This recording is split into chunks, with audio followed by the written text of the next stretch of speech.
भारत के समंदर में दुश्मन का आ रहा है काल। समंदर में टारगेट सेट, 52,000 फीट से होगा अब अटैक। अब समंदर में गरजेगा राफेल एम।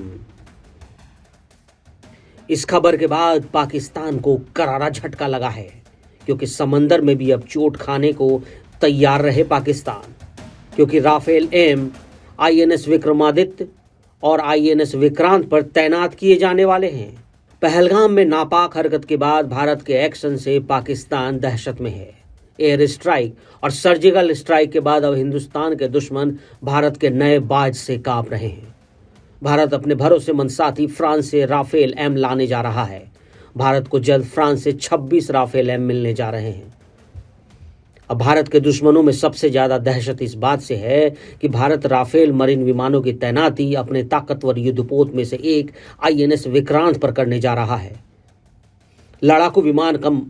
लड़ाकू विमान बनाने वाली कंपनी दशो एविएशन ने फाइटर जेट में भारत की जरूरत के हिसाब से कई बदलाव किए हैं। इसमें एंटी शिप स्ट्राइक, न्यूक्लियर हथियार लॉन्च करने की क्षमता और 10 घंटे तक फ्लाइट रिकॉर्ड करने जैसे फीचर्स शामिल हैं।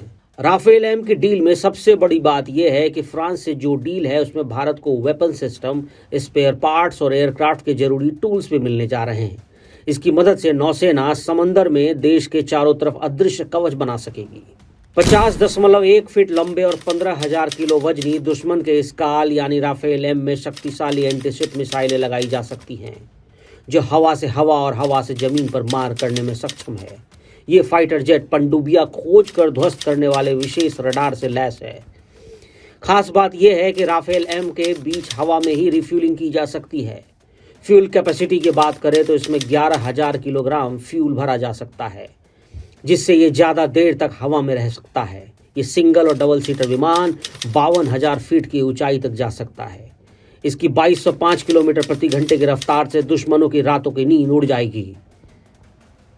यानी राफेल मरीन राफेल से भी ज़्यादा खतरनाक साबित होने वाला है। राफेल एम को खतरनाक बनाने की सबसे बड़ी वजह है उसके हथियारों की क्षमता। राफेल एम कई सारे हथियारों के साथ एंटी शिप मिसाइल से लैस है, जबकि राफेल स्टैंडर्ड रेंज वाले हथियारों से वॉर करने में सक्षम है। राफेल का रडार स्टैंडर्ड है, जबकि राफेल एम के रडार सिस्टम को नौसेना के हिसाब से बदलाव किया गया है। अभी तक भारत के पास जो राफेल हैं उनके विंग नॉन फोल्डेबल हैं, जबकि राफेल एम के विंग्स फोल्डेबल हैं। फाइटर जेट के हथियार लोड करने के बाद उनकी लैंडिंग और टेक ऑफ में सबसे ज़्यादा दिक्कत होती है, लेकिन राफेल एम की खास बात यह है कि यह बहुत कम जगह पर भी लैंड कर सकता है। भारतीय नौसेना के पास 2 विमानवाहक पोत आईएनएस विक्रांत और आईएनएस विक्रमादित्य हैं। इन पर अभी पुराने मिग-29 के फाइटर जेट तैनात हैं। ऐसे में मॉडर्न राफेल एम की तैनाती हो जाएगी तो समंदर में भारत की ताकत कई गुना बढ़ जाएगी। राफेल एम फाइटर जेट से थल सेना और वायुसेना में पकड़ और मजबूत होगी।